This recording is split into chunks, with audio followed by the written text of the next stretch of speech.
ಬೆಂಗಳೂರಿನ ಬಗ್ಗೆ ಕನ್ನಡ ಭಾಷೆಯ ಮೇಲೆ ಕನ್ನಡೇತರರಿಗೆ ಜಗಳ ವಿವಾದ. ಕರ್ನಾಟಕದಲ್ಲಿದ್ದ ಮಹಿಳೆಯು ಹೆಚ್ಚಾಗಿ ಹಿಂದಿಯಲ್ಲಿ ವ್ಯವಹರಿಸ್ತಾ ಇದ್ಲು. चर्च ಬರ್ತೀರಾ? जो लोग भी आते हैं उन्हें डरने की कोई जरूरत नहीं, क्योंकि भैया जैसा और बहुत सारे अच्छे ऑटो ड्राइवर्स हैं। ಎಸ್, ಬೆಂಗಳೂರಿನ ಬಗ್ಗೆ ಕನ್ನಡಿಗರು ಕನ್ನಡ ಭಾಷೆ ಮೇಲೆ ಕನ್ನಡೇತರರಿಗೆ ಮುನಿಸು ಜಗಳ ವಿವಾದಗಳನ್ನ ನೋಡಿದ್ದೀವಿ. ಈ ಸುದ್ದಿಗಳೇ ವೈರಲ್ ಆಗ್ತಿದೆ. ಹಿಂದಿ ಕನ್ನಡ ಭಾಷಾ ವಿವಾದದ ನಡುವೆ ಆಟೋ ಚಾಲಕನ ಜೊತೆಗೆ ಹಿಂದಿಯಲ್ಲಿ ವ್ಯವಹರಿಸಿದ ಮಹಿಳೆಯ ವಿಡಿಯೋ ವೈರಲ್ ಆಗಿದೆ. ಭಾಷಾ ಉದ್ವಿಗ್ನತೆ ಮಧ್ಯೆ ಇವರ ಸಂಭಾಷಣೆ ಹೊಸ ದೃಷ್ಟಿಕೋನ ಹುಟ್ಟಾಕಿದೆ. 4 ತಿಂಗಳಿಂದ ಕರ್ನಾಟಕದಲ್ಲಿದ್ದ ಮಹಿಳೆಯು ಹೆಚ್ಚಾಗಿ ಹಿಂದಿಯಲ್ಲಿ ವ್ಯವಹರಿಸುತ್ತಾರೆ. ಬೆಂಗಳೂರಿನಲ್ಲಿ ಆಟೋ ಚಾಲಕನ ಬಳಿ ಅವರು ಮಾತನಾಡಿದ್ದು ವಿಡಿಯೋ ಸೆರೆ ಹಿಡಿಯಲಾಗಿದೆ. ಈ ಮಹಿಳೆಗೆ ಕನ್ನಡದ ಕೆಲವು ಪದಗಳನ್ನ ಆಟೋ ಚಾಲಕ ಕಲಿಸಿದ್ದಾರೆ.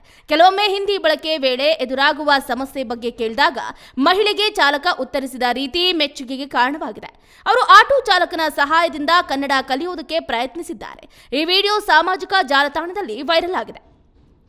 ಈ ಮಹಿಳೆ ಖ್ಯಾತಿಶ್ರೀ ಅನ್ನುವ ತಮ್ಮ ಇನ್ಸ್ಟಾಗ್ರಾಂನಲ್ಲಿ ವಿಡಿಯೋ ಹಂಚಿಕೊಂಡಿದ್ದಾರೆ. ಹಿಂದಿ ಭಾಷೆ ಮತ್ತು ಕನ್ನಡಿಗರ ಭಾಷಿಗ ಮಧ್ಯೆ ಜಗಳಗಳು ಆಗಾಗ ಕೇಳಿಬಂದಿವೆ ಅಂತ ಮಹಿಳೆ ಹೇಳಿದ್ದಕ್ಕೆ ಚಾಲಕರ ಅವರಿಗೆ ಹಿಂದಿಯಲ್ಲಿ ತಿಳಿಸಿ ಅರ್ಥ ಮಾಡಿಸಿದ್ದಾರೆ.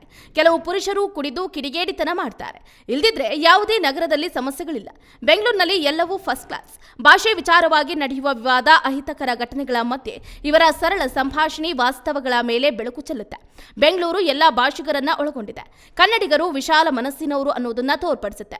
ಇಲ್ಲಿ ಜನರ ಕೋಪವು ಕೇವಲ ತಾತ್ಕಾಲಿಕ, ನಿಜವಾದ ದ್ವೇಷವಲ್ಲ ಅಂತ ಚಾಲಕ ವಿವರಿಸುತ್ತಾರೆ. ಈ ಮೂಲಕ ಬೆಂಗಳೂರು ಹೆಚ್ಚಾಗಿ ಶಾಂತಿಯುತವಾಗಿದೆ. ಯಾರೇ ಬಂದರೂ ಸ್ವಾಗತಿಸುತ್ತೆ.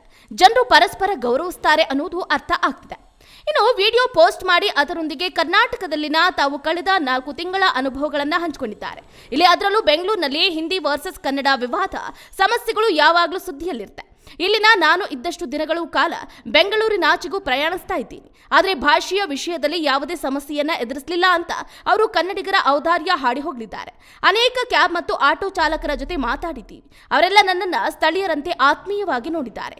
ಅನೇಕ ಕಡೆಗಳಲ್ಲಿ ಊಟ ಮಾಡಿದ್ದೀನಿ ಮತ್ತು ಹಿಂದಿ ಮಾತನಾಡಿಲ್ಲ ಅಂತ ಅಸಮರ್ಥಿಸ್ತಾರೆ. ಸರಿಯಾಗಿ ಸ್ಪಂದಿಸಲ್ಲ ಅನ್ನುವ ಭಾವನೆ ಇತ್ತು. ಕರಾವಳಿ ಕರ್ನಾಟಕಕ್ಕೆ ಹೋದಾಗ ಕೆಲವು ಚಾಲಕರು ನನ್ನೊಂದಿಗೆ ವರ್ತಿಸಿದ್ದು ನೋಡಿ ಭಯವಾಗಿತ್ತು. ನಿಮಗೆ ಇಂಗ್ಲಿಷ್ ಗೊತ್ತಿದ್ರೆ ಇಬ್ಬರ ನಡುವಿನ ಭಾಷಾ ಅಂತರ ಕಡಿಮೆ ಮಾಡ್ತೀನಿ ಅನ್ನೋದನ್ನ ನಾನು ಇಲ್ಲಿ ಗಮನಿಸಿದ್ದೀನಿ ಅಂತ ಅವರು ಆಟೋ ಚಾಲಕನೊಂದಿಗೆ ವಿಡಿಯೋ ಹಂಚಿಕೊಂಡು ಖುಷಿ ವ್ಯಕ್ತಪಡಿಸಿದ್ದಾರೆ.